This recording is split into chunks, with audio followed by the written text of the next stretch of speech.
If you've been in business for any length of time, you've run into your share of poor quality prospects. But who comes to mind when you think of your worst prospect ever?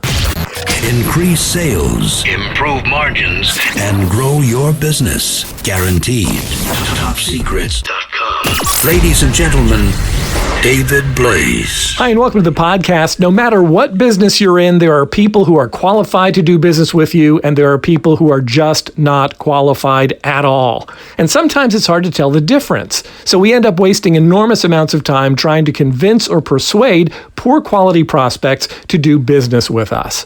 When I think back over my rather lengthy career in sales and in business ownership, there's one guy who stands out in my mind as the worst prospect ever. In truth, it's very likely this person was not actually the worst prospect I've ever encountered in all my years, but he stands out in my mind because he was the person who caused me to change my way of thinking, to say, that's it, no more, I'm done. I'm finished with pursuing poor quality prospects. Fortunately for me, this happened fairly early in my career, many years ago. I can't even tell you how many because I just don't remember. I probably blocked it out. I can't even remember what I was there to sell him, but it doesn't matter because the point is exactly the same. I'm pretty sure I met him at a local networking function, maybe a Chamber of Commerce event or something else where there's a lot of schmoozing and boozing, but not necessarily a lot of business being conducted. In any event, I met this guy and he was an insurance agent for a nationally recognized company. He was well-dressed, he spoke well, and he projected an air of confidence bordering on arrogance, which I mistakenly interpreted as a sign of affluence or success. After all, what would a struggling, unsuccessful, dead broke insurance dude have to be confident or even arrogant about, right? To this day, I still don't know the answer to that, but it doesn't matter. In any event, we talked about whatever it was he was doing, and it sounded like he needed whatever it was I was selling at the time. So we scheduled an appointment to meet at his office a few days later. I arrived at the address he gave me about 10 or 15 minutes early so I wouldn't keep him waiting. I walked in, immediately spotted the receptionist, walked over to her desk, introduced myself, and let her know that I was there for a 10 a.m. appointment with her boss. She had a look on her face that made me think she might have just eaten something that didn't agree with her. She told me he wasn't there, but that I could sit over there and wait. She gestured to a dirty-looking hard plastic chair. I made my way over to it, trying to quiet the disgusting look that started creeping across my own face, and I sat down. As I waited and looked around, I realized the entire place was a dump.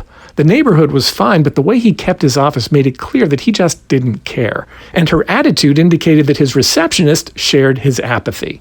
So when 10 a.m. rolled around, I asked the receptionist what time she expected him. She said she didn't know. I asked if there was any way for her to reach him. She said there wasn't. And while this event took place in an age before cell phones, I suspect that even if they had been available at the time, her answer still would have been the same. So I figured, okay, I'll give this guy 10 minutes to show up. If he doesn't, I'm out of here. I may have been young and a bit naive, but fortunately I wasn't totally lacking in self-respect. Well, as the seconds ticked on and I became more and more uncomfortable sitting there, I realized that this was not a good prospect for me. Not because he couldn't buy from me. I'd been around long enough to know that even if he was operating in squalor, he might still have access to cash. But he wasn't a good prospect for me because I realized that I didn't want to help him. Would I really want to help persuade unsuspecting insurance buyers to favor this guy's business over every other option available to them? When I realized the answer was no, I knew I had to get out of there. It was about 10:04. He was only 4 minutes late, but I stood up, looked at my watch, and said, "I'm sorry, I'm going to have to go."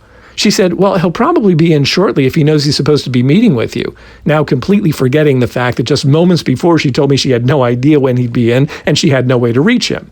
I suspect that despite her initial look of contempt for me, she just didn't want to stay in that hellhole by herself.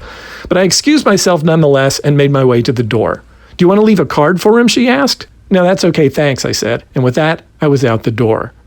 So what is it that makes someone a poor quality prospect for you? It's tempting to think in terms of the obvious. Those who are rude, obnoxious, belligerent, or apathetic normally head my list. Beyond that, I'm not a huge fan of buffoons or know-it-alls. I have similar contempt for sneaky, shady people in addition to liars and ingrates. But ultimately, for me, it all boils down to this. Is this someone I actually want to help? If the answer is no, then it's a poor quality prospect for me. When you know that the work you do benefits people significantly, when you know that your efforts will help them create far better results than they'll ever be able to get on their own, when you know that your ideas, your recommendations, and your outcomes will improve their quality of lives for the better, you want to feel comfortable that the people you're doing it for are worthy of your efforts. Will you always get it right? No, you won't. But you'll know when you got it wrong, and you will never forget it. When that happens, remember those lessons so you can better identify the worst prospects early enough in the sales cycle so you can just say no. Who's your worst prospect ever?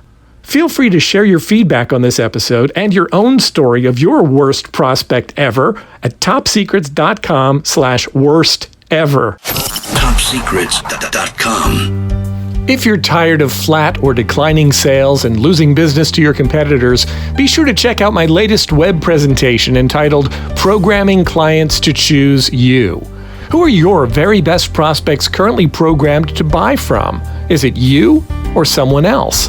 If you want it to be you, visit topsecrets.com/choose and register for the free presentation now. That's topsecrets.com/choose. Increase sales, improve margins, and grow your business guaranteed. Top Secrets.com.